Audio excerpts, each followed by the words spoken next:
Hello friends, welcome back to channel. இன்றைக்கி நம்ம சேனலில் என்ன பார்க்க போகிறோம்னா, எக் பொரியல், எக் கறி ரெசிபி எப்படி செய்யலாம்னு இந்த வீடியோவில் நீங்கள் பார்க்க போகிறீங்க. சரி வாங்க நம்ம வீடியோக்குள்ளே போகலாம். அதுக்கு நீங்கள் நம்ம சேனல் இப்போ ஃபஸ்ட் டைம் பார்த்தீங்கன்னா மறக்காமல் கீழே சப்ஸ்கிரைப் பட்டனை கிளிக் பண்ணி அப்படியே பக்கத்தில் இருக்க பெல் ஐக்கானையும் ப்ரெஸ் பண்ணிக்கோங்க. அப்போ நான் நாங்கள் போடக்கூடிய வீடியோஸ் வந்துட்டே இருக்கும். சரி வாங்க நம்ம வீடியோக்குள்ளே போகலாம்.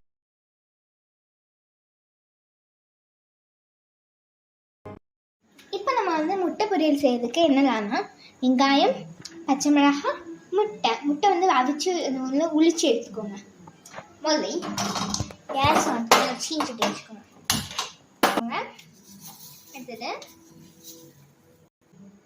கடுகு, உளுந்தம் பருப்பு கொஞ்சம் போட்டு,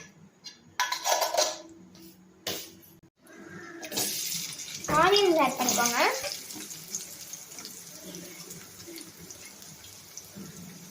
ஆட் பண்ணிக்கோங்க.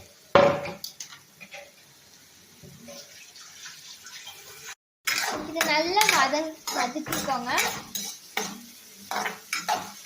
ஒரு நல்லா அது நல்லா நல்லா டீப் ஃப்ரை ஆனதுக்கப்புறம் நீங்கள் ஆகிற வரைக்கும் நல்லா எடுத்துக்கோங்க. முதல்ல கொஞ்சமாட்டு மஞ்சள் பொடி,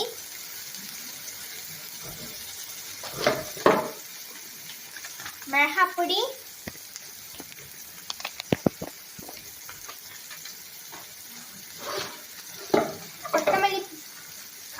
மல்லிப்பொடி,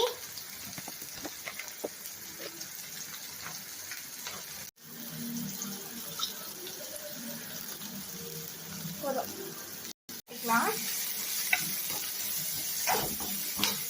அது எல்லாம் இந்த வெங்காயம் மசாலாவோட எல்லாம் மிக்ஸ் ஆகிருக்கணும்.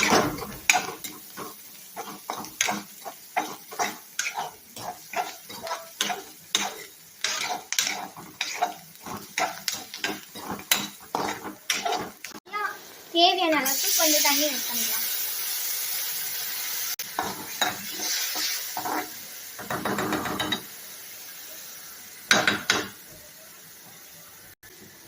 ஓகே, இப்போ இந்த 3 முட்டையில நம்ம ஷேப் பண்ணிக்கலாம்.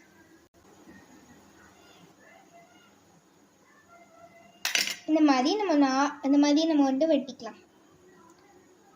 கீழே நல்லா வெட்டிடாம சைடில் கொஞ்சம் கொஞ்சமாக வெட்டிக்கலாம்.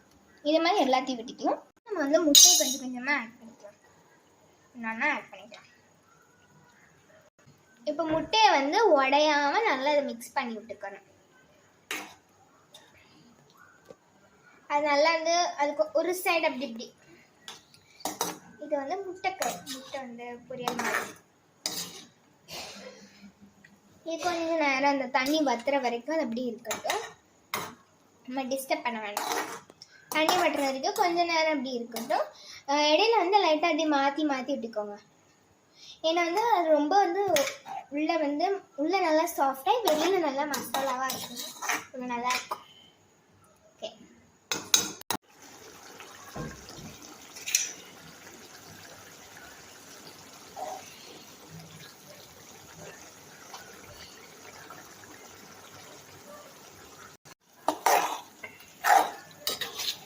ஸோ கொஞ்சம் நல்லா நேரம் பார்த்தீங்கன்னா கொஞ்சம் நேரம் ஆக அது தண்ணியும் வச்சு அந்த மசாலாஸும் கொஞ்சம் நேரம் ஊறி இறங்கும்.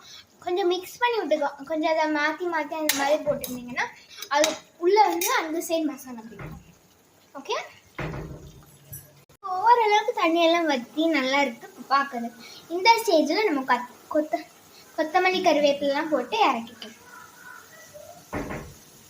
இது அவ்வளோதான், நம்மளோட சிம்பிளான எக் பொரியல் ஈஸியாக ரெடி ஆயிடுச்சு. இது நீங்கள் வீட்டில் ட்ரை பண்ணி பார்க்கலாம். இந்த ரெசிபியை உங்கள் வீட்டில் நீங்கள் கண்டிப்பாக ட்ரை பண்ணி பாருங்க. இந்த வீடியோ பிடிச்சிருந்தா லைக் பண்ணுங்கள், ஷேர் பண்ணுங்கள், கமெண்ட் பண்ணுங்கள். ஒரு சப்ஸ்கிரைப் பண்ண மறந்துடாதீங்க. அப்போ தான் நம்ம ரெகுலர் வீடியோஸ் வந்துகிட்டே இருக்கும். சரி வாங்க நம்ம நெக்ஸ்ட் வீடியோஸ் அனுப்போம். அது வரைக்கும் டேக் கேர், பாய்.